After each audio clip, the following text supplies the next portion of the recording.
حضرت عبداللہ ابن عمر کہتے ہیں میں نے صحرا میں ایک چرواہا بکریاں چراتے ہوئے دیکھا، بکریاں چرا رہا، فرمانے لگے کہ میں نے بھی تھوڑی دیر وہاں رکنا تھا سستانے کے لیے، آرام کرنے کے لیے، وہاں میں بیٹھ گیا تو میں نے دیکھا کہ ایک کتا کہیں سے بھاگا بھاگا آیا، تو چرواہے نے نا اپنا کپڑا کھولا، ٹفن سمجھ لیں کھولا، اور اس میں سے ایک روٹی نکال کے کتے کو ڈالی،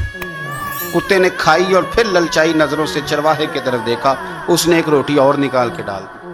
کتے نے کھائی تو پھر للچائی نظروں سے دیکھا تو اس نے ایک روٹی اور نکال کے کتے کو دے دی، اب کتا سیر ہو کے چلا گیا۔ حضرت عبداللہ ابن عمر رضی اللہ تعالیٰ عنہ فرماتے ہیں میں قریب گیا اور میں نے جا کے اس چرواہے سے پوچھا، غریب آدمی سے، اجرت پہ کسی کی بکریاں چراتا ہے، تیرے پاس کتنی روٹیاں ہیں؟ کہنے لگا 3 ہی تھی۔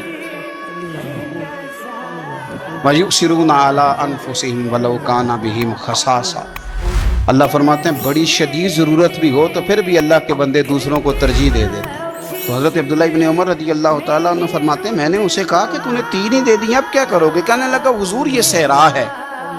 کتے صحرا میں نہیں ہوتے،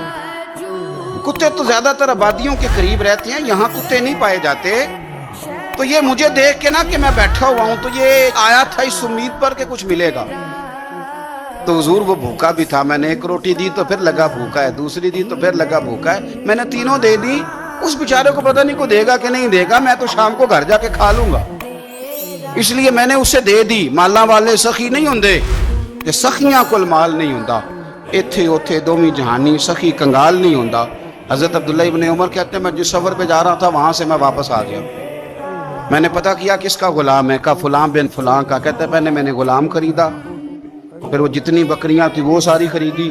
پھر جس باڑے میں وہ بکریاں باندھتا تھا وہ بھی ساری خریدی، پھر شام کو میں اس سے ملا، میں نے بکریاں بھی اسے دے دی، باڑا بھی اسے دے دیا، تو وہ مجھے کہنے لگا حضور یہ کیا ہے؟ تو میں نے کہا تو نے سخاوت کی تھی نا تو میرے رب نے تجھے انعام عطا فرمایا۔ اور داتا صاحب کہتے ہیں وہ سخی بڑا تھا، جناب نے اسے دیا، اس نے وہ بھی اللہ کے راستے میں خیرات کر دیا۔ اپنی زندگی میں دینے والا مزاج بنائے۔ اب تو دوستیاں، یاریاں، تعلق، ناطے اس بنیاد پہ ہیں کہ نفع لے کیسے سکتے ہیں، سامنے والے کو استعمال کیسے کرنا، یہ کمزور لوگوں کی علامت،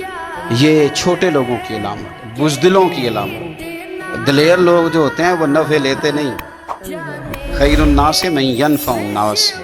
حضور نے فرمایا میں نے تو یہ قانون بنایا ہے کہ لوگوں میں سے بہتر وہ ہے جو نفع دے کسی کو۔